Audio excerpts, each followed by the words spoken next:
according to a report that came out on Tuesday of this week, for at least 3 more races. So Myatt Snyder took over at COTA. Anthony Alfredo sat in the 48 at Phoenix. Justin Allgaier was in the 48 in Vegas. Justin Allgaier is set to continue in that car through this weekend at Darlington and through Martinsville and Bristol. Now, you and I talked about this last week. Justin Allgaier, he's a good choice. He's a solid driver. He's got Cup experience. Yeah. Not just in the fact that he raced the number 40 car at the Daytona 500 earlier this year. I mean, he is a former Cup Series racer. Mm-hmm. So he's a solid, if not necessarily spectacular choice. Hey, he's really, honestly, probably about their only choice. Yeah, I'm trying to think. I mean, they're so affiliated with Junior Motorsports. I'm trying to think of who else might be as qualified or better than Justin Allgaier in the Junior Motorsports stable, and I'm sorry, I'm not coming up with them. It is really not anybody, but being outside of Darlington with 2 short tracks coming up, you realistically could give Sammy Smith a shot in one of them. You could, yeah, okay, I see your point. But it looks like Justin Allgaier's the man, so. True. Can't say that's a problem. We'll see past that. Hendrick Motorsports president and GM Jeff Andrews talked to media this week, said, quote, Alex continues to experience symptoms. We're following the guidance of the medical team, giving him the time he needs to recover. We see how hard he's working to get back behind the wheel. We're looking forward to his return when he's medically cleared. Everybody at Hendrick Motorsports is 100% behind Alex. After the race last weekend at Las Vegas, cameras caught a verbal confrontation between former Trackhouse teammates Daniel Suarez, who now drives for Spire, and Ross Chastain. Suarez kept his hands mostly behind his back. Chastain seemed more than willing to try to take things and make things more than verbal. Immediately after the race, Chastain declined comment. Suarez kind of brushed it off as something old between the two coming back up as the pair raced hard against each other late on Sunday afternoon. Giving it a couple of days, Chastain seemed to have second thoughts about what occurred on pit road and apologized for it. Suarez just said he felt that it was kind of unacceptable. I mean, in the grand scheme of things, you two need to figure this out. Probably partly the reason why Suarez is not at Trackhouse anymore. If they can't get along. That's what we're led to believe. And, you know, lip readers say that they caught Ross Chastain telling Daniel Suarez at one point in time during this spar back and forth between the two of them, that's why you got fired. Yeah. Okay. Well, again, the problem is these guys were running for what, 16th, 17th, 18th, somewhere in that area? Yeah. Somewhere in it was mid-teens. So the cameras didn't catch whatever action got Ross Chastain hot under the collar. No, it didn't. So, you know, so here comes the question, and this has been the question all week long. Do we go back to boys have at it and just let these two battle it out and beat each other to a pulp until one person wins, which, by the way, Suarez said would last about 5 seconds. I don't know. We'll see about that. But I don't think that that's the best thing that we could do. I get it. The famed or infamous fight between the Allison brothers and Cale Yarborough at the end of the Daytona 500 in 1979, when everybody was socked in on the East Coast, only made things that much more of a story and kind of brought NASCAR to the forefront in the late 70s when they were even behind in popularity Indycar. But I don't know as we need to continue that now.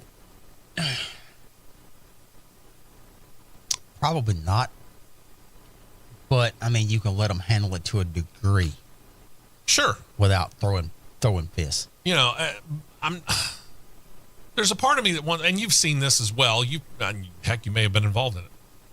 You know, go back to the old Friday night, Saturday night short track racing, wherever you are, and, you know, you get this driver hot at another driver over whatever slight on the track it was. Sometimes it's really obvious, sometimes it's not.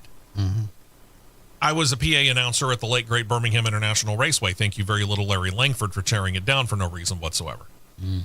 And one night, I can't remember who it was, but I do remember it was during the late model race.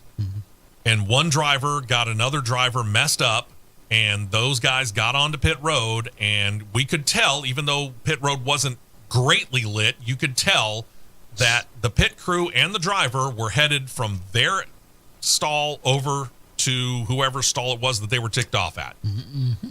And I could tell that. And we had a pretty decent crowd that night. So I got on the microphone and I said, hey, boys, if you really want to fight it out, do us all a favor, bring it out onto the front stretch so we can all see it. I never heard bigger cheers from the crowd at BIR in my life. Mm-hmm. Yep. Because you kind of expect that at a short track to a certain extent. Yeah. You saw it at Talladega Short Track or any of the other short tracks that you went to. Oh, I've seen it at quite a few places. Okay. So it is a spectacle. It's the same situation as, hey, I went to a hockey game and, or I went to a fight and watched a hockey game break out. Mm-hmm. To a certain extent, we kind of go there. There are people to this day that state, I only go or watch NASCAR races because of the crashes. Okay, yeah. Well, if that's what you want to do, then that's the way you are. Mm-hmm. But in the grand scheme of things, these are gentlemen who are paid millions of dollars a year to drive multiple million-dollar cars at a very high level, the top level of their particular series. Mm-hmm. We don't need to be seeing them fighting like Saturday night short trackers. Yeah, because they're representing companies too. Absolutely. I mean, it's like Well, with Vegas, Daniel had Freeway Insurance. He's representing them, and Ross has got Kubota and Busch Light and Jockey Underwear and Wendy's, and tied in with Trackhouse representing Red Bull too. Sure. So you got all of these people to figure out. These two need to sit down and figure out what the heck's going on in their lives. Yeah. Let's talk movies for a couple of moments here, and we're going to do it again when we get to Formula One, but we'll talk regarding NASCAR first. Things seem to be progressing a little bit quicker and quicker on a Days of Thunder sequel. Both producer Jerry Bruckheimer and a script writer, whose name I have not learned, have been seen in and around NASCAR garages since really about the Daytona 500. The writer has also visited several team shops in North Carolina. One of the drivers they talked to is veteran two-time Cup champion Kyle Busch, whose nickname Rowdy was inspired by Michael Rooker's character in the Days of Thunder movie that came out in 1990. Busch confirmed in Las Vegas he has talked to the writer. He's very excited about the idea of a sequel to the noted movie starring Tom Cruise, Nicole Kidman, the late Robert Duvall, and others. Robert Duvall obviously not coming back because he's since passed away. As crazy as Randy Quaid's gotten, I kind of get the funny feeling he won't be there. Yeah, he's got a little on the crazy side. You got to find this one right here. You've got to find somebody that has, how do I word this? Similar physical characteristics from look, whatnot. Well, or you just create a story that absolutely just blows him off. At some point in time, he mentions how, his former team boss, whatever, Randy Quaid's character, he's no longer in NASCAR or whatever, or he got bought out by somebody. Yeah, we got bought out by somebody, or Tim Dalen's son. Yeah, that's why I'm going for that right there. Yeah, and you can mention him, but you don't have to worry about showing him. Yeah, you can mention him, but you have to bring back. You have to bring back Nicole Kidman. Well, that's going to be a trick. She would be the now chief of staff of the hospital. Yeah. She would be the hospital chief of staff. Yeah, if you can convince her to work with Tom. We'll see. True. Let's see. Obviously, you'd have a picture someplace of Robert Duvall hanging up on a wall. I don't have a problem with that. Michael Rooker come back. He could be a competing team owner now to Tom Cruise as a team owner. Because I'm sorry, Tom Cruise, while he does still look good at 60 years old, I'm not going to buy him at 60 behind the wheel of a stock car. I'm just not. Yeah, probably more than likely not. But here's how I could see the sequel going. Okay. They got their two drivers, whoever they may be, their respective team owners. Their two drivers get injured in a crash similar to how they got injured in Daytona, in the Daytona crash, in the summer race. See where you're going. Okay. Okay. They've got to have two drivers get in the car, and the only choice that they've got is Rooker gets in his car, Cruise gets in his car. Yeah, okay, I see where you're going. They have their licenses updated and in their back pocket for a rainy day. Let's call it that. That rainy day comes. I kind of see where you're going with that. It'd be interesting to see if they actually did that. It would be. But to the script writer and Jerry Bruckheimer, this movie comes back to life in a sequel. It will be a complete, total, absolute bust if the opening montage and monologue of this movie does not start with Hans Zimmer's theme. It's a bust. I agree. They did it so well with Top Gun Maverick. You know how the basic template of it goes. Yeah. You know, create a good story that is different from the original. But you might have something there. But it has some of the old movie. Oh yeah, it's got to have the feel. It's got to have the feel of it. Yeah. San Diego. Yeah, it's got to have some of the feel of the original without just remaking the original. And then history is about to be made as we drop down to the Arkham Menard series. 33-year-old, and this is not. This is kind of unusual for a 33-year-old to make their debut, but in this case, Destiny Spurlock is set to make her first start. And you think, why are we mentioning somebody who's 33-year-old making her first start in the Arkham Menard's E series? She marks the first black woman to race in the series, and really in the top levels of four levels of NASCAR. Yeah, I mean, it's. I think it's a good thing. Her racing history comes, and this is going to be the interesting part of it.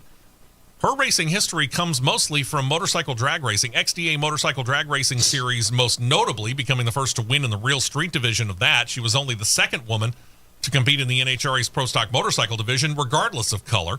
Mm-hmm. She'll drive the number 66 Garage 66 Ford Mustang at Hickory Motor Speedway next weekend while we're over at Barber Motorsports Park.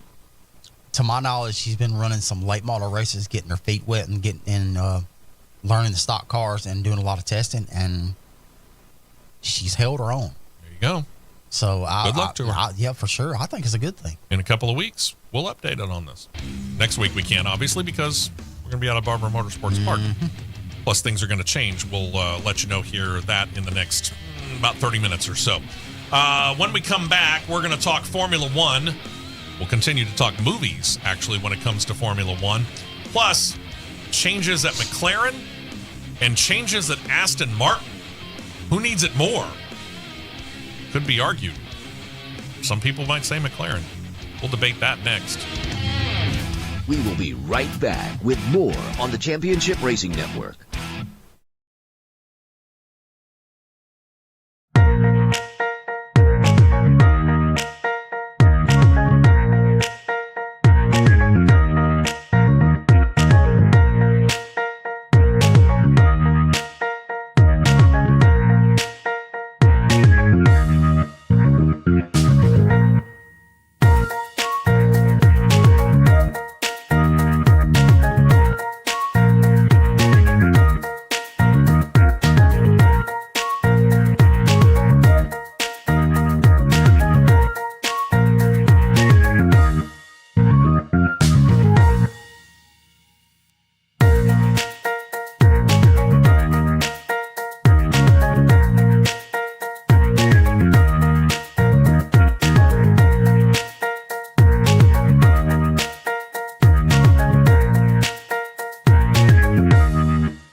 2 tires only, and back out to the track for more action on the Championship Racing Network. Hey, welcome back in here as we work our way up towards 8 o'clock hour. Shortly after 8 o'clock, we're going to join Grady Sapp and everybody from our flagship station, 95.1 The Mountain, as they are doing live coverage out at Darlington. Our old friend from Talladega Superspeedway, Russell Brandon, has set them up with a boatload of interviews. They were doing a lot of them yesterday from what you were telling me, and they're going to do more today as they get towards racing this afternoon in the O'Reilly Auto Parts Series. But we're talking a little Formula One. Let's get back to McLaren.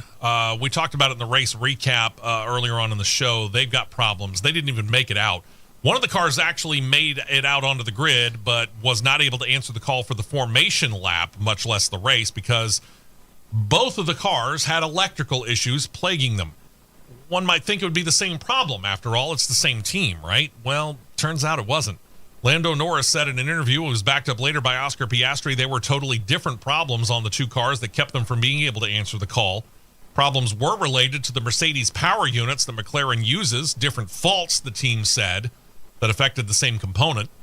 Norris's car didn't even make it out of the garage. Piastri's car started, got out on the grid, and then when they were getting ready to start the cars for the formation lap, it wouldn't start. So they had to wheel it off.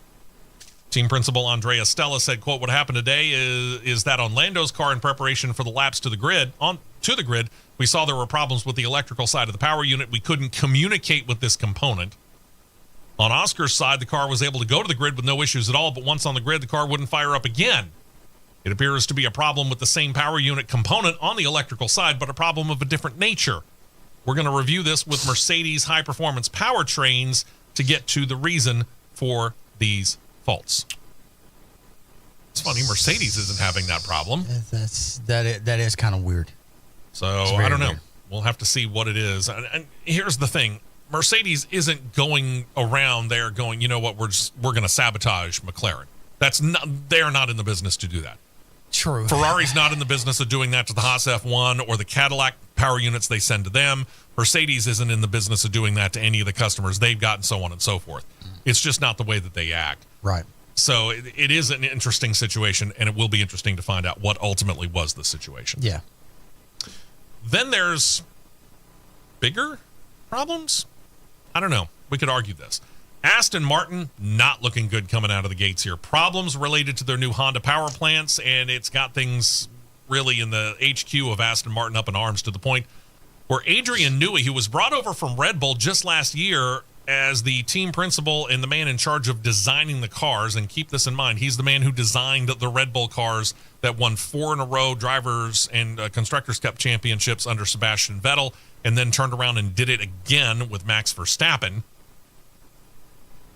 He is going to step away from his role as team principal and concentrate on the tech situation, working with Honda to solve the problem of severe vibrations to the point where it got, Fernando Alonso. Got him out of the car in China, saying he was basically numb. His feet were numb and his hands were numb. That's not good when both your hands and your feet are numb from the vibrations you're getting. Nope. Not at all. In his place is expected to be Jonathan Wheatley. Now, the interesting thing about this is about the time Newey left to go to Aston Martin, Wheatley left to go to Audi to become their team principal. Right. Seems that he will unlikely be able to take on that role immediately, considering the non-compete clauses that are in F1 contracts, which are at least 6 months. Mm-hmm. Could be a buyout that takes place. Lawrence Stroll, who owns the team, could certainly afford to do a buyout, but I don't know whether that's going to be accepted or not. So we'll keep an eye on that, too. Let's see, what else did we note? We noted that Kimi Antonelli became the youngest pole winner and race winner in F1 history at 19 years, 200 days. For the race win, Antonelli also broke a long winless streak for Italy. Seems the young Italian claiming the win marked the first win for an Italian F1 driver since Giancarlo Fisichella won back in March of 2006. Been a while. It has been a while. Been a while. Let's see. Over the course of the weekend, we also noted what would likely happen on the show last week between the FIA and Formula One officials. They announced officially the cancellation of the races in Bahrain and Saudi Arabia due to the hostilities in the area between Iran on one side and pretty much everybody else on the other side, led by the U.S. and Israel. This means the next race is actually going to be in early May. Series heads to the U.S. for the first time for the Miami Grand Prix. That's actually now the next race after Japan. It also means the schedule drops from 24 to 22 races, and we now not only get an August break, but we get an April break. Memo to the teams, use it well. It is something we talked about on the Cross Flags podcast this week, which you can find on CRN Live on YouTube right now. Yep. And then last Sunday evening, Oscars were handed out. I didn't watch it. I don't care. Me neither. But I mention this because of the fact that, well, there was a racing situation involved in there. You might remember a small movie that came out last year starring Brad Pitt called F1 the Movie. We only care about that. They were nominated for 4 Oscars. They won 1.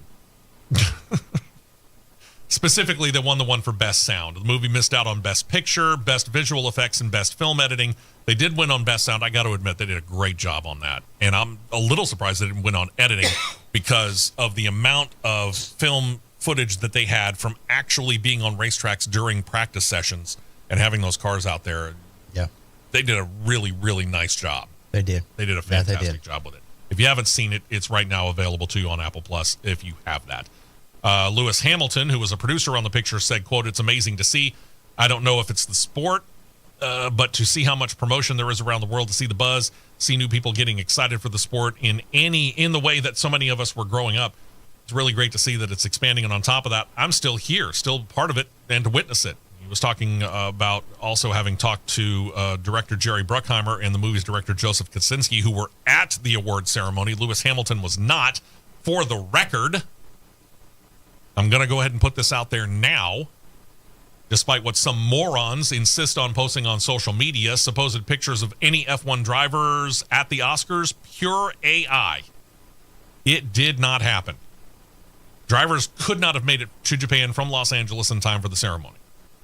The perfect example of the fake news sites that we warn you about here, and the reason why we keep saying here at the Championship Racing Network, in all of its forms, rule number 1, which I'm sure producer John can quote along just as Matt will quote along with me here. We would rather be last on a story and get it right than be first on a story and be dead wrong. Yep. Bingo. Talk about ruining your credibility in a heartbeat. And then some. Yep. And one other Formula One movie note. There's another connection here, as it turns out. TGR, Toyota Gazoo Racing. I'm still getting used to that major sponsorship, by the way. But it basically shortens down to TGR Haas F1. They're working with a company called Toho, T-O-H-O. This is the Japanese studio that owns the Godzilla movie franchise in all of its forms. And they're set to sport a special look at next weekend's Japanese Grand Prix promoting the franchise. They're going to pair up again for another special look at the franchise at the U.S. Grand Prix later on this year in October. Not really sure exactly what the car is going to look like next weekend or in October. But think about this. We do have the next in the Godzilla movies being made. And in case you're curious, there may be more Godzilla movies in their franchise than in any other franchise that I can think of in full-length feature films. There are 38 Godzilla movies. Interesting. And, we think about, the big Godzilla productions that are here over the last, 15, 20 years. Mm-hmm. But you got to remember, there are some pretty cheesy, overdubbed Japanese versions where you got people walking around in rubber suits. They made a bunch of those from the 1950s on. Yeah. And I got to admit, they're still kind of fun to watch. Kind of a guilty pleasure watch, truth be told. Mm-hmm. Made his movie debut back in 1954. Some are cheesy, some are pretty good. Again, for large numbers of people, including myself, kind of a guilty pleasure. Next movie to feature the oversized lizard comes out later this year. It's called Godzilla -1. I don't know what it's minus, but it's -1 something. It'll come out about the same time as the October race here in the United States of America. We've seen this, though, in NASCAR terms, where movies, we've seen the Superman logo, the Batman logo. We've seen Jurassic Park on different cars. We've seen Star Wars on different cars. We've seen movie tie-ins with NASCAR. This might be the first time I ever remember seeing this in Formula One. Yeah, this first I can recall, too. I agree. Not the worst thing in the world. No, it's not bad. Yeah, kind of like the idea, truth be told. Hey, it doesn't hurt, man. Mm-hmm. If their check's cash, we'll take it. It's kind of the way to look at it. Yeah. Then we turn our attention over to IndyCar. First Arlington Grand Prix is being largely called a success by all involved in the race. The grandstands were sold out, which is something different from what they saw at the last Texas Motor Speedway IndyCar race. Fox Sports reported an average viewership of over 1.33 million people throughout the course of the race. It marked the first time in more than a decade that the first 3 races of any IndyCar season garnered over 1 million viewers apiece.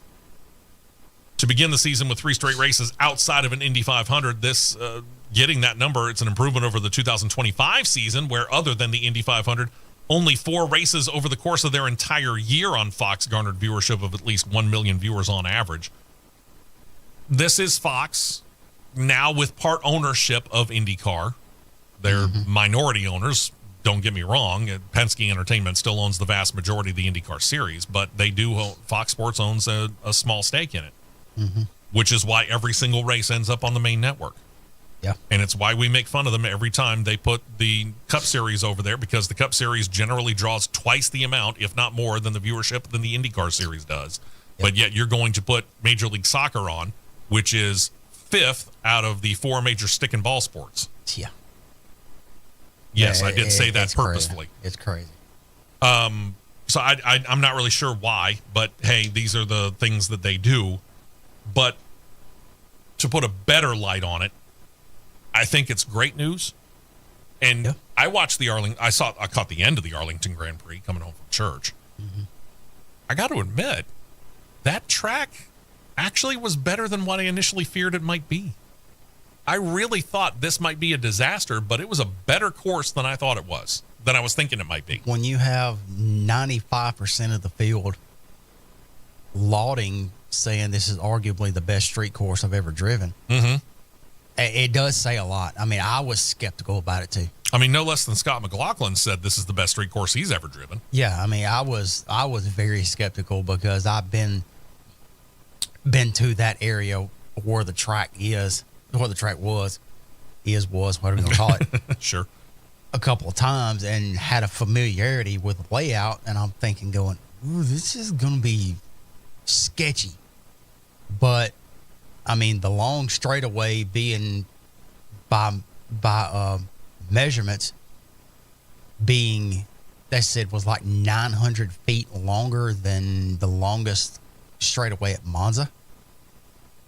That's if it had been smooth, yeah, like that'd probably hit 200, 205. If they could have done, would we call that a grade 2 on an FIA scale?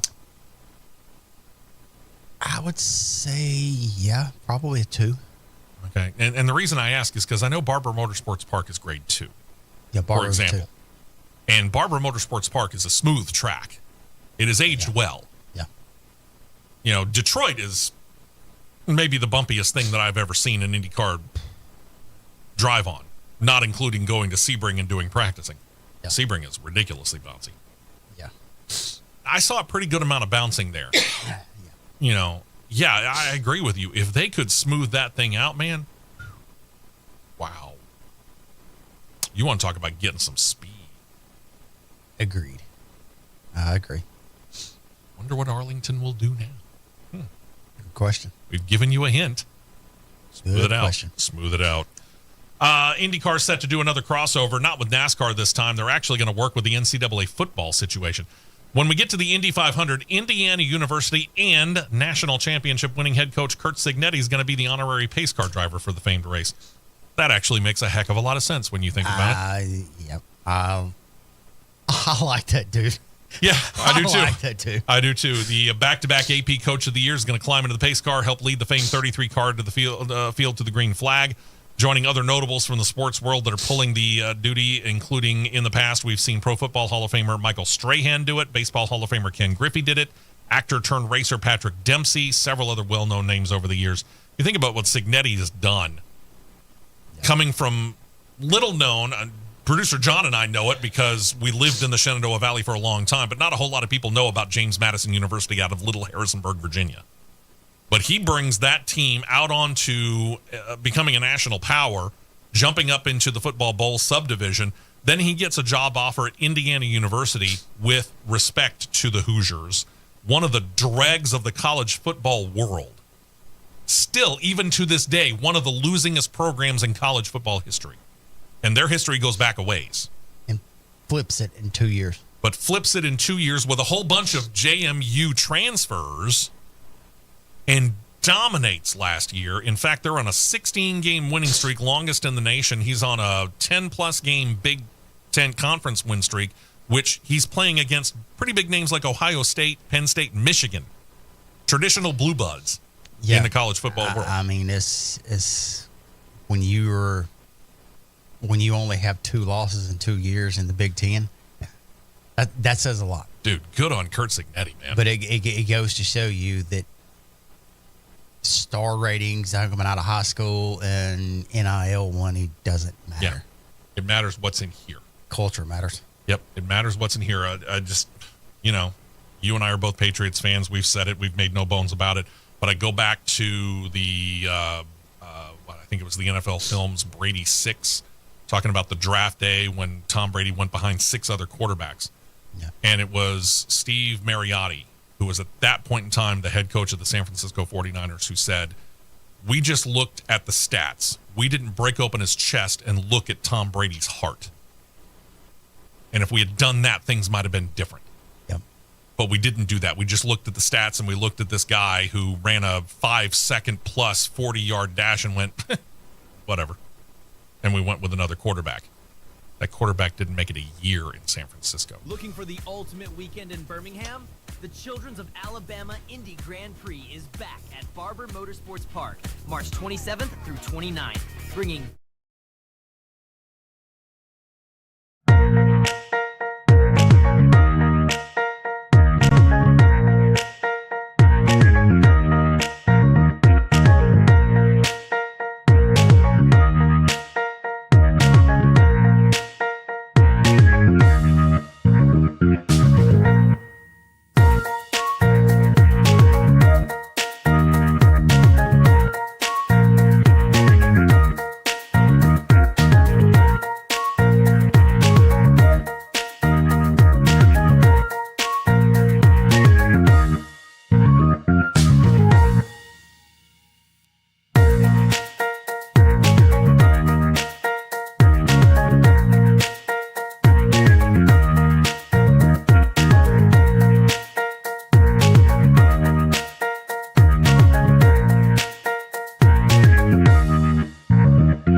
We're back to the Championship Racing Network.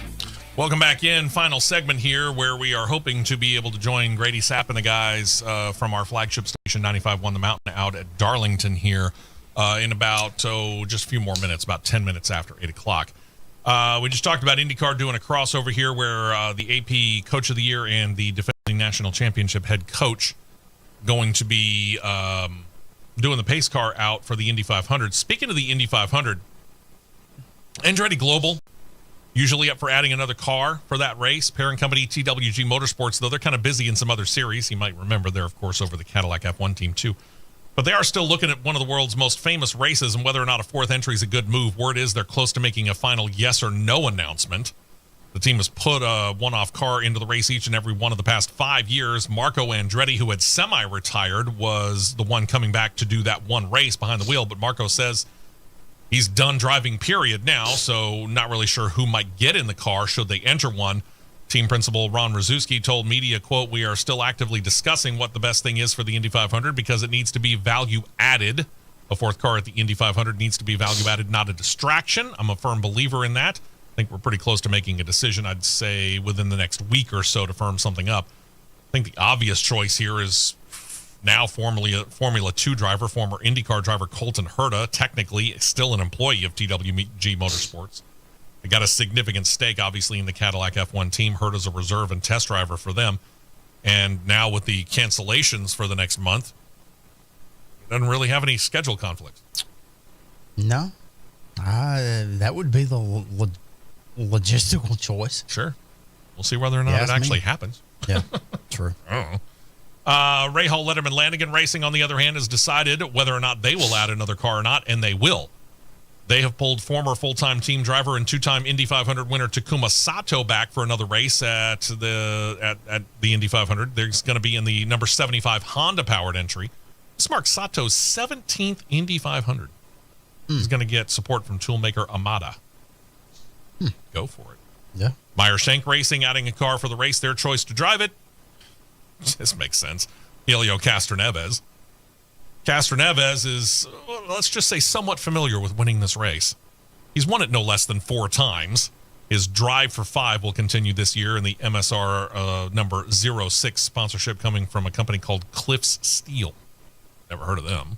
I haven't either. But hey, go for it, Cliff. Yeah. And with those announced, this means now we are closing in on that magic number of number 33 when it comes to the Indy 500 entries. Breaking it down right now, 25 full-time entries. Remember, Team Prema, they're not involved this year. So 25 full-time entries, and then the announced extra cars for Arrow McLaren with Ryan Hunter-Ray. Ed Carpenter putting out a 4th car from his own team for himself. Dreyer and Reinbold got both Jack Harvey and Connor Daly. Meyer Shank, Helio Castroneves, Takuma Sato, and the Rahal Letterman Lanigan. That brings the announced number up to 31. Andretti, if they do, would be 32. Catherine Legg's out there saying she's actively hunting for a ride, so she just needs to find a team that'd be willing to put her in a car. That would be 33 right there. Yeah. And we'll see what else happens. As far as Prema is concerned, I guess they could do a one-off if their company can afford it. Their parent company can afford it. Mm-hmm. Time will tell. Yep. And then a couple of notes from Formula E before we join Grady, hopefully, and see what's going on. DS Automobiles, not a name overly familiar to us here in the United States of America, but they are one of many names under the Stellantis brand of cars, which owns, for example, Chrysler, Dodge, Jeep, Ram here in the United States, Fiat. DS Automobiles comes out of France. They pretty much specialize in electric cars. Carmaker said they're going to be leaving. Get this. The electric carmaker branch is leaving the electric racing series, Formula E, after 11 years of fielding a team, either on their own or in conjunction with some other team. After this year, they're gone. They're out. Company statement said they're switching things up in their, quote, sporting and technology strategy. Nice PR. They're going to look to spend their sponsorship money on other sports like golf and something called Sail GP. There's Sailing Grand Prix? I've heard of that. Okay. This has led more credence to some rumors that the Opel brand might be joining Formula E as soon as next year. Opel, also owned by Stellantis, which would keep 2 of the company's brands along with Citroën in Formula E. Opel, which used to be a brand under the General Motors name, got sold and into the company that ultimately became Stellantis. And just last night, they confirmed they are effectively taking over the DS Automobiles brand. So at least we've heard of Opel. Right. even if they haven't had a presence here in the United States for a long, long time. And they're joining Citroen. Okay. 2 Stellantis brands in there. And then drama, because, what would life be like without drama? While we have noted that some Formula One drivers are less than thrilled for the new for 2026 cars, read Max Verstappen, it appears that all 20 Formula E racers are in agreement that something's really wrong with their series. The letter was signed by all the drivers, sent to FIA President Mohammed bin Sulayem. Talk about going above and beyond. Gets into complaints about things like substandard race stewarding, race direction, and how the rules are applied. In the letter, the drivers ask for a, quote, internal evaluation of the race director, understanding and reasoning of the sporting rules, and added without the capacity and humility to acknowledge and learn from mistakes, there's little evidence of continuous improvement. They'd also like to see the addition of, quote, driver advisors with direct Formula E experience, unquote, and would like to get, quote, an independent review of stewarding inconsistency. Easy for me to say. The website therace.com purports to have gotten a copy of the letter, gave out bullet points, did not publish the letter word for word. The FIA has responded in a statement to the website that read, in part, that they are in, quote, regular correspondence with the ABB FIA Formula E World Championship manufacturers, teams, and drivers on a variety of topics. We're reviewing the comments on sporting manners raised recently by the drivers, and will continue with the same proactive approach to develop and invest in this championship, ensuring the highest standards are maintained. It's hard for me to read other people's PR buzzwords. In the end, we've got a whole bunch of people that are not really happy with how races are being ruled on and stewarded in the Formula E series. Okay. Not a good sign for this rather fledgling series, unfortunately for them. No. We'll see what happens as things go along. All right, let's see here. If I do that and do that. Brady, are you there? I am here, Steve. All right.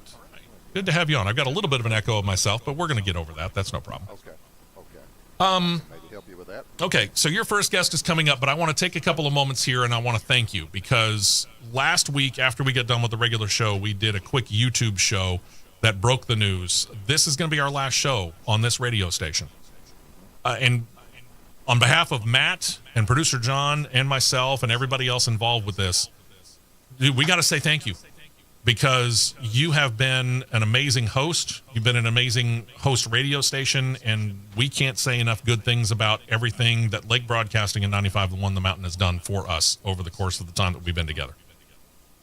Well, we appreciate that, Steve, and I certainly have enjoyed having you on our station, and you brought a lot of great racing content, and obviously we take racing seriously, as we're coming live from Darlington this morning, so we're all about NASCAR and racing, and you guys have a great show, and we certainly understand an opportunity to be back kind of closer to home and over in your home market, and we certainly wish you the best and appreciate all of the things you've done with us to help us over the years. Yeah, hey, and our friendship goes back a long ways, back to when we were doing what I used to call MRN Light and calling the Ark Menards races out at Talladega Super Speedway for another radio station, and I'm going to consider you a friend first and foremost, and I hope that continues well into the future. Absolutely. That certainly is not going to change, and I wish you all the best with everything with the show, and hopefully it goes on to bigger and better things, my friend. I appreciate it very much. So here's our situation. This is our last show on 95.1 The Mountain. Next weekend, we were going to take off anyway, since I got to do PA work out at Barber Motorsports Park on Indycar weekend. And 2 weekends from now, we'll be, as you mentioned, on Talk 99.5 in Birmingham, but we'll always have 95.1 The Mountain close to our hearts, Grady. Appreciate it, Steve. Y'all, best of luck with everything, my friend, and stay in touch. We'll certainly do that, and all the best to you as well. And we appreciate everything again. So we are. With anything, Steve, let us know. Man. We'll certainly do that. So we know that you guys got a whole bunch of interviews coming up here. So Grady, the floor is now yours, and enjoy the weekend. Oh, by the way, have you taken a tour and seen the PA booth that Matt and I have talked about? No, I have not, but we did run into a buddy of yours, Danny Lockamy. Dan Lockamy. He had great things to say about you. And, I paid him a lot for that. I paid him a lot for that. Well, we kind of figured that. When we saw him. It's like, are you talking about the same Steve West we know? I know. Have Dan take you up to that little itty bitty PA booth. Yeah. And trust me when I say it's little bitty. Yeah, well, we kind of figure it is because we've been in the media center and they said there's no way that us boys could get in one of the radio rooms in there. It's just not going to happen. We tried it, Steve. Mike Badley said he was going to be entertained to see us two being big as we are getting in there. And I said, well, let's just see how it works. And he goes, no, you need to go outside. Yeah, we're outside under a tent. Yeah, I'll tell you this right now. Only one of you is going to get into the PA booth at a time. That's well, right. Okay. We might not, the way we look, neither one of us is going to get in or get out. That may be We'll true, have to too. check that out, man. All right, guys. Have a fantastic time at Darlington. Needless to say, both Matt and I are a little jealous of you being out there. It's a pretty neat place to be. That it is. All right, guys, take it away. Thank you. Appreciate it. All right, we're going to... This has been a presentation of the Championship Racing Network.